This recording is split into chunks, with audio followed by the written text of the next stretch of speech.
Hello guys, இன்றைக்கி சனிக்கிழமை. பொதுவாக சனிக்கிழமை அப்படின்னா சனி பகவானுக்கோ இல்லைன்னா நவக்கிரகத்துக்கோ விளக்கு போடணும், சாமி கும்பிடணும்னு சொல்லுவாங்க.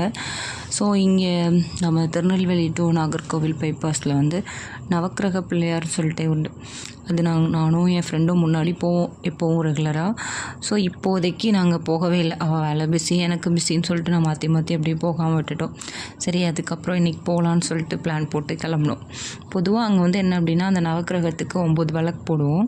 இந்த 2 விளக்கு எதுக்கு அப்படின்னா, அங்கே ஒரு பைரவர் உண்டு. ஸோ அதுக்கும் சேர்த்து வச்சுட்டு வருவோம். பயங்கர காற்று, விளக்கு வைக்க முடியல.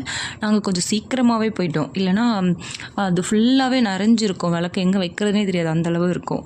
சீக்கிரமாக போனதுனால கம்மியாக தான் விளக்கு வச்சுருந்தாங்க. ஸோ அப்புறம் விளக்கு போட்டுட்டு அது கோயிலை சுற்றி ஒரு 9 சுற்றிட்டு வருவோம். சுற்றிட்டு சாமி கும்பிட்டுட்டு அதுக்கப்புறமா கிளம்பி வீட்டுக்கு வருவோம். இன்றைக்கும் சேம் அதே மாதிரி தான். அங்கே போய் சாமி கும்பிட்டுட்டு 9 சுற்றியாச்சு. அங்கே என்ன அப்படின்னா, இந்த கோவிலில் அரச மரமும் வேப்ப மரமும் சேர்ந்துருக்கும். ஸோ அதையுமே கும்பிட்டா ரொம்ப நல்லது, அதை சுற்றினா நல்லதுன்னு சொல்லுவாங்க. இது சாமி அப்படிங்கிறதுல சயின்டிஃபிக்காகவே இது நல்ல விஷயம் அப்படி சொல்லுவாங்க. ஸோ இது காலையிலே போய் ஆனால் சுற்றணும். இது நாங்கள் போன டைம் ஒரு 9:30-10 மணி இருக்கும். அப்புறம் இந்த பிள்ளையார் நான் இங்கே தான் ஃபஸ்ட் டைம் பார்த்தேன். இவ்வளோ பெரிய பிள்ளையார். பொதுவாக பிள்ளையார் கோவில் ரொம்ப குட்டியாக இருக்கும். நான் சொன்னேன்ல, இந்த பைரவர் இதுதான்.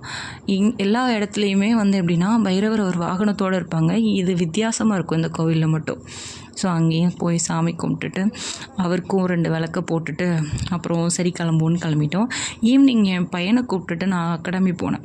போகும்போது என்னென்னா, சூரியன் மறையிற டைம். எனக்கு உண்மையிலே எனக்கு மட்டும் தான் தோணுச்சுன்னு நினச்சேன். என் பையனும் சொன்னதுனால தான் எடுத்தோம். பட் வீடியோவில் அது கிளியராக எங்களுக்கு தெரியல. என்ன அப்படின்னா, ஒரு சிவலிங்கம். ஸோ சைடில் அந்த சூரியன் மறையிற மாதிரி இருந்துச்சு. நான் பார்த்துட்டு எனக்கு தான் தெரியுதுன்னு சொல்லிவிட்டேன். அப்புறம் என் பையன் என்கிட்ட சொன்னாமா, அந்த இதை பார்க்குறதுக்கு ஒரு மாதிரி சிவலிங்கம் இருக்கிற மாதிரி இருக்குல்ல அப்படி சொல்லிட்டு. ஸோ எனக்கும் அப்படி தான் தோணுச்சு. ஓகே, பாய்.